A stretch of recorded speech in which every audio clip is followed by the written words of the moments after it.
जातींमध्ये तेढ निर्माण करून सरकारलाच दंगली भडकवायच्या आहेत का असा सवाल मनोज जरांगेंनी सरकारला केला।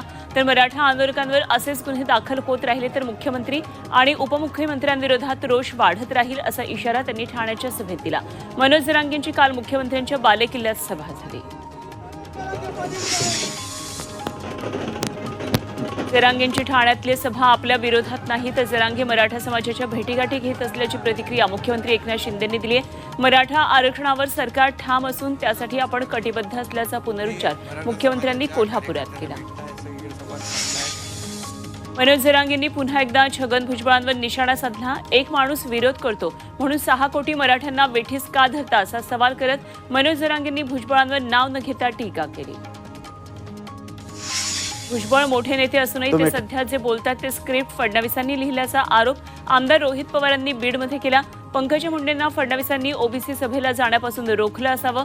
तसंच खडसे मुंडेंची ताकद फडणवीस कमी करत असल्याचा आरोप त्यांनी केला। आता भाजप भुजबळांना संपवण्याचा डाव आखत असल्याची टीका रोहित पवारांनी केली। एकीकडे जालन्यामध्ये धनगर आरक्षणासाठी आंदोलन पेटलेलं असताना दुसरीकडे भाजपचे जालन्यातले बदनापूरचे आमदार नारायण कुचे यांना मराठा समाज कार्यकर्त्यांनी गावातून हाकलून लावलं। अंबड तालुक्यातल्या शिरढोण गावात ही घटना घडली। शिरढोण गावामध्ये कुचे गावातल्या विविध विकास कामांच्या उद्घाटन कार्यक्रमासाठी गेले होते। नाशिकच्या चांदवडमध्ये प्रशासनाला आतापर्यंत 14,000हून जास्त कुणबी नोंदी सापडल्यात। राज्य सरकारनं सुरू केलेली कुणबी नोंद शोध मोहीम वेगात सुरू आहे आणि ती 27 नोव्हेंबरपर्यंत सुरू राहणार असल्यानं आणखी नोंदी सापडण्याची शक्यता आहे। जालना धनगर समाजाच्या आंदोलनाला हिंसक वळण लागलं। आंदोलकांनी जालना जिल्हाधिकारी कार्यालयाच्या काचा फोडल्या, सरकारी गाड्यांची तोडफोड केली। धनगर समाजाचे आंदोलक मागण्यांचं निवेदन द्यायला जिल्हाधिकारी कार्यालयात गेले होते, मात्र निवेदन स्वीकारायला कुणीही कार्यालयाबाहेर न आल्यानं आंदोलक आक्रमक झाले। जालना जिल्हाधिकारी कार्यालय तोडफोड प्रकरणात मुख्य 12 आंदोलकांवर गुन्हे दाखल करण्यात आले। धनगर समाजाच्या आंदोलनाला हिंसक वळण लागून आक्रमक आंदोलकांनी जिल्हाधिकारी कार्यालयाची शासकीय गाड्यांची तोडफोड केली आणि या प्रकरणात पोलिसांनी गुन्हे दाखल केले।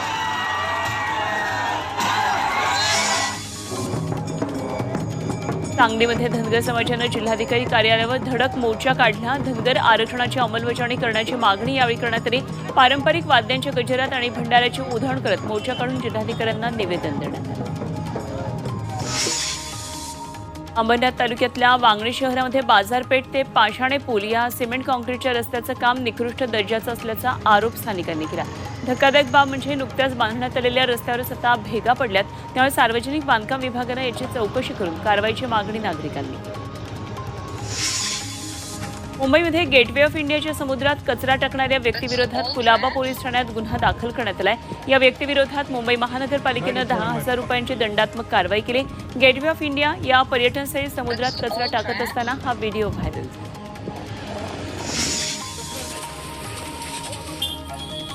नवी मुंबईतल्या सिडको भवनच्या गेटसमोर आक्रमक नैना प्रकल्पग्रस्तांनी आत्मदहनाचा प्रयत्न केला, मात्र बेलापूर पोलिसांनी त्यांना वेळीच ताब्यात घेतलं। सिडको तसंच नैना प्रकल्प अधिकारी केवळ लेखी आश्वासनं देतात, मात्र ठोस कार्यवाही होत नसल्याचा आरोप यावेळी करण्यात आला। पिंपरीमध्ये आंदोलनकर्त्यांनी इंद्रायणी नदीमध्ये उतरून तोंडाला काळ्या पट्ट्या बांधून मूक निदर्शनं केली। आळंदीमध्ये इंद्रायणीत होत असलेल्या जलप्रदूषणावरून मानवी हक्क संरक्षण संस्था आक्रमक झाली। रसायनयुक्त पाणी सोडलं जात असल्यानं नदी प्रदूषित झाल्याचा आरोप करण्यात आला।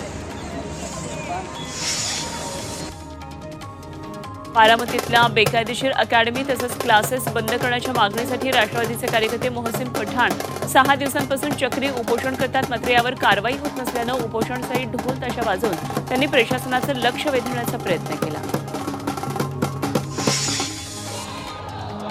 आयटेकच्या महाराष्ट्र राज्य काउन्सिलतर्फे 20 नोव्हेंबर ते 18 डिसेंबर अशा कोल्हापूर ते नागपूर संघर्ष यात्रेचं आयोजन करण्यात आलंय। केंद्र आणि राज्य सरकारच्या वाढत्या जनविरोधी धोरणामुळे कामगार, शेतकरी आणि सामान्य जनतेला जगणं अवघड झालंय आणि याच्या निषेधार्थ रत्नागिरी जिल्ह्यात संघर्ष यात्रा काढण्यात आली। सांगलीमध्ये निवृत्त कर्मचाऱ्यांनी जिल्हाधिकारी कार्यालयावर धडक मोर्चा काढला। कामगार विरोधी जाचक धोरण रद्द करावं, ईपीएस पेन्शन प्रश्नावर श्वेतपत्रिका जारी करावी, निवृत्त कर्मचाऱ्यांना किमान पेन्शन 9,000 रुपये द्यावी या आणि इतर मागण्या यावेळी आंदोलकांनी केल्या। बीडमध्ये संगणक परिचालकांनी पंचायत समितीसमोर एक दिवसीय धरणं आंदोलन केलं। संगणक परिचालकांना कर्मचारी दर्जा मिळावा, किमान वेतन मिळेपर्यंत 20,000 रुपये मासिक मानधन द्यावं, चुकीची टार्गेट सिस्टीम रद्द करावी अशा विविध मागण्या यावेळी केल्या गेल्या। त्यांच्या आंदोलनामुळे ग्रामपंचायतीचं काम ठप्प झालं। अहमदनगर जिल्ह्यातल्या गुहा गावामध्ये काही दिवसांपूर्वी पुजारी आणि भक्तांना झालेल्या मारहाणीचे पडसाद अजूनही उमटताना दिसतात। त्याचाच भाग म्हणून वारकरी संप्रदायानं राहुरी तहसील कचेरीवर मोर्चा काढला, घटनेचा निषेध केला। राज्य सरकारनं वक्फ बोर्ड बरखास्त करावं अशी मागणी यावेळी करण्यात आली।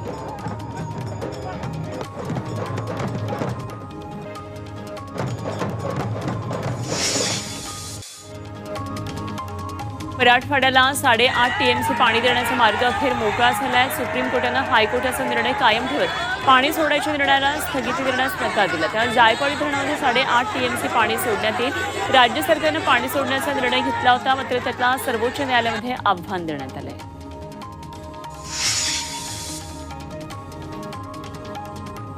मुंबईमध्ये दुग्ध विकास मंत्र्यांसोबत झालेल्या दूध दराबाबत बैठकीत तोडगा निघू शकला नाही आणि त्यामुळे दूध दर पत्रकाची 24 नोव्हेंबरला गावागावात होळी करणार असल्याचा इशारा सदाभाऊ खोत यांनी दिला। सरकारी दरपत्रकानुसार दूध उत्पादक शेतकऱ्यांचं 9 ते 10 रुपये नुकसान होत असल्याकडे त्यांनी लक्ष वेधलं।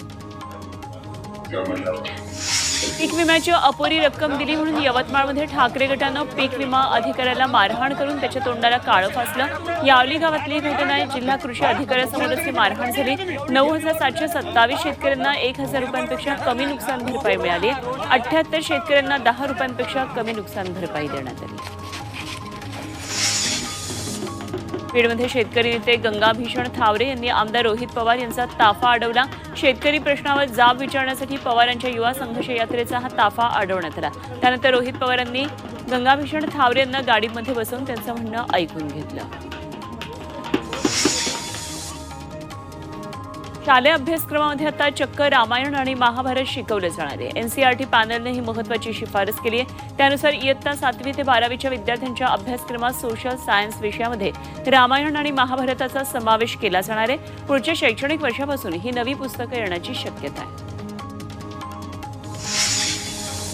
मुंबई पालघरला जोडणारा Versova Virar sea link road कामासंदर्भात आज बैठक होणार आहे। समुद्रात बांधण्यात येणाऱ्या या लिंक रोडमुळे किनारपट्टीवरील कोळी समाजाच्या समस्या तसंच त्यांच्या सूचना ऐकण्यासाठी ही बैठक असणार आहे। संबंधित विभागाचे अधिकारी तसंच MMRDAचे अधिकारी आणि स्थानिक मच्छीमार संघटना यामध्ये सहभागी होणार आहेत। मराठी पाट्यांसाठी मनसेनं आक्रमक पवित्रा घेतला। आता केवळ शेवटचे 4 दिवस उरलेत अशी पोस्ट करत मनसेनं दुकानदारांना मराठी पाट्यांची आठवण करून दिली।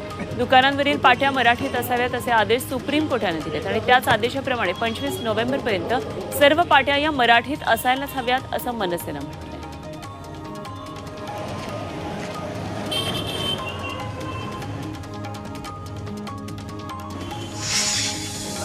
शिवसेना पक्षप्रमुख उद्धव ठाकरेंना भाजपसोबतच्या युतीची आठवण झाली।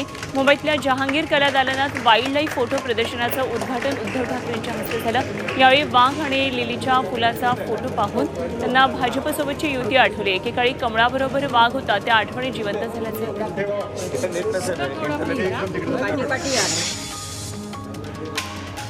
आमदार पात्रते प्रकरणात विधान भवनात साक्ष नोंदवण्यासाठी विटनेस बॉक्स आणण्यात आलाय। या बॉक्समध्ये ठाकरे आणि शिंदे गटाच्या आमदारांची साक्ष नोंदवण्यात आली आहे आणि या विटनेस बॉक्सची ही एक्सक्लुझिव्ह दृश्य झी 24 तासवर आपण पाहतो।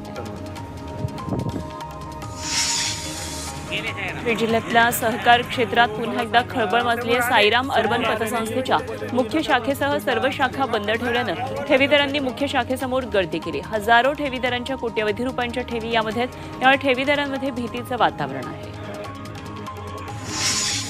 रायगड जिल्ह्यात शिंदे गटानं भाजप विरोधात एल्गार पुकारलाय। रायगड लोकसभेची जागा लढवायची तयारी भाजपकडून सुरू असताना या जागेवर शिंदे गटानं दावा केलाय। आपली मागणी मान्य झाली नाही तर सर्व पदाधिकारी राजीनामा देतील असा इशारा शिंदे गटानं दिलाय। ग्रामपंचायत निवडणुकीत भाजपनं असहकार भूमिका घेतल्यानंतर आता शिंदे गट आक्रमक झाला। मुंबईमध्ये 25 नोव्हेंबरला वंचित बहुजन आघाडीची संविधान सन्मान महासभा होणार आहे। त्यासाठी राहुल गांधी यांना निमंत्रण पत्र पाठवण्यात आलंय। दादरच्या शिवाजी पार्कवर या महासभेचं आयोजन करण्यात आलं।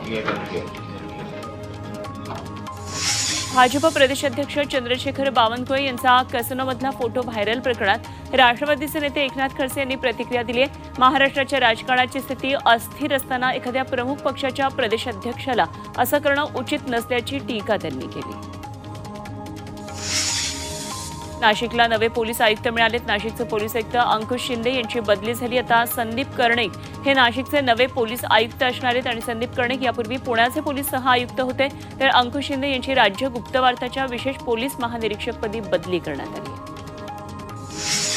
सॅमसंगची फ्लॅगशिप S24 सिरीज नव्या वर्षात बाजारात येणार आहे आणि यामध्ये Samsung Galaxy S24, Samsung Galaxy S24 plus आणि सॅमसंग गॅलेक्सी S24 अल्ट्रा अशी 3 नवी मॉडेल्स सादर होणार आहेत. ही सर्व मॉडेल 17 जानेवारीला ग्राहकांच्या भेटीला येतात.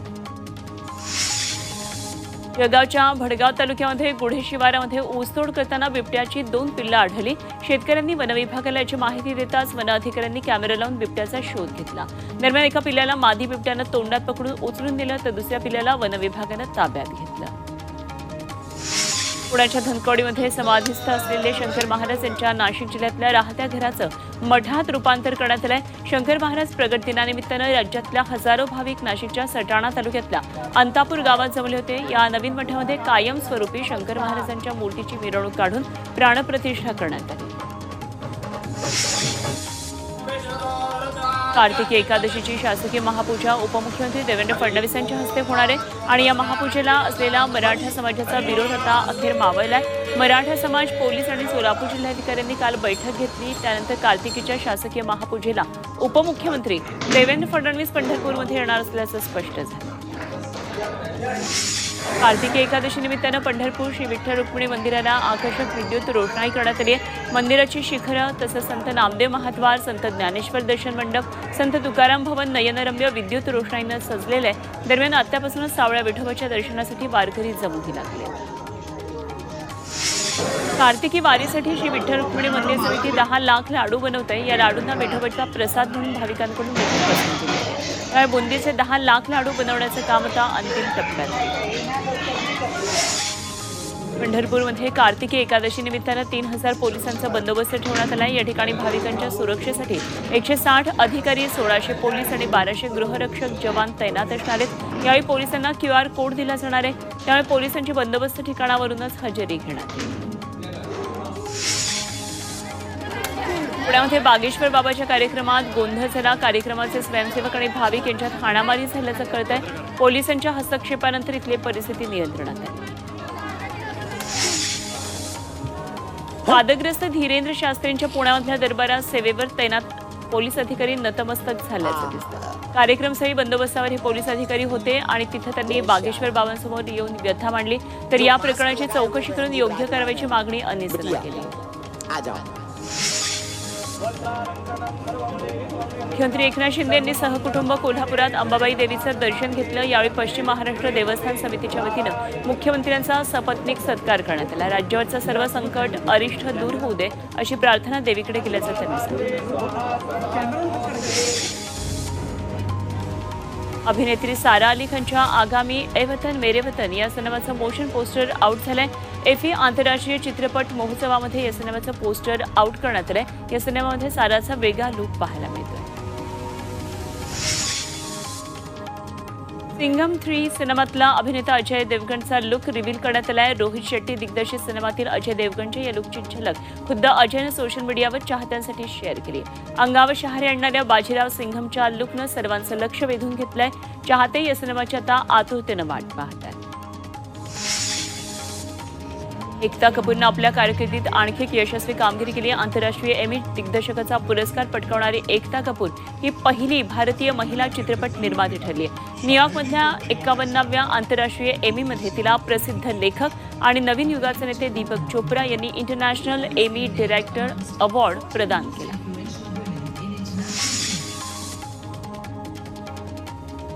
अॅम्वे ही नामांकित मल्टी लेव्हल मार्केटिंग कंपनी काही महिन्यांपासून ईडीच्या चौकशीच्या भोवऱ्यात आहे. अॅम्वे कंपनीनं तब्बल 4000 कोटींची फसवणूक केली आहे. उत्पन्नाच्या 70% रक्कम कंपनीनं परदेशात गुंतवल्याचा आरोप ईडीनं केला.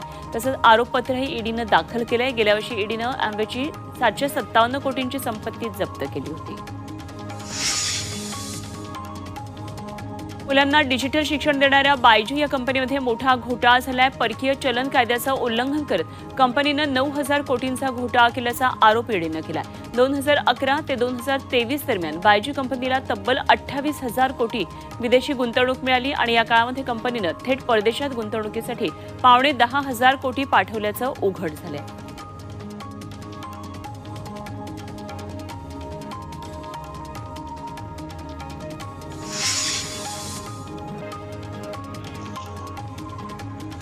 बुलढाण्याच्या खामगाव तालुक्यात बोरी आडगावमध्ये टायर जाळून जमावानं रास्ता रोको केला. आक्षेपार्ह स्टेटस ठेवल्याचे जिल्ह्यामध्ये तीव्र पडसाद उमटले. 3 दिवसांपूर्वी संग्रामपूरमध्ये आक्षेपार्ह स्टेटस ठेवल्यानं तामगाव पोलिसांनी गुन्हा दाखल करून आरोपीला अटक केली. काल पुन्हा या स्टेटसला असलेला फोटो व्हायरल झाल्यानं त्याचे पडसाद उमटले.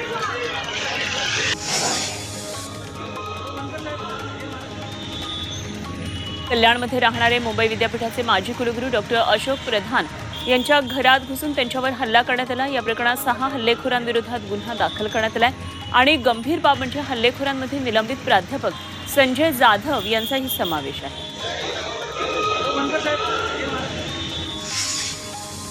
कल्याण बदलापूर रोडवरच्या विठ्ठल रुक्मिणी मंदिरामध्ये चोरी झाली. यामध्ये चोरांनी 3 पितळच्या समया, 1 इन्व्हर्टर बॅटरी असा 35,000चा मुद्देमाल लंपास केला.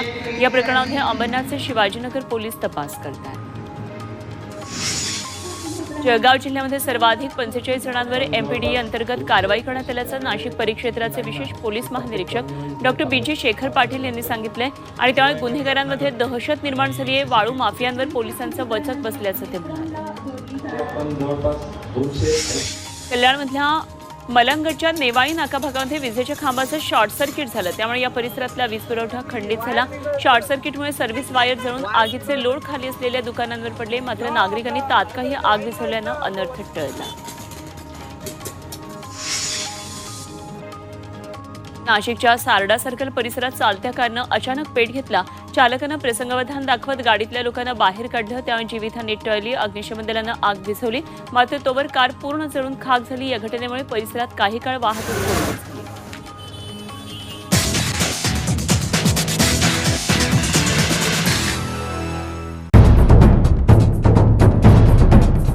सह्याद्रीची उंची म्हणजे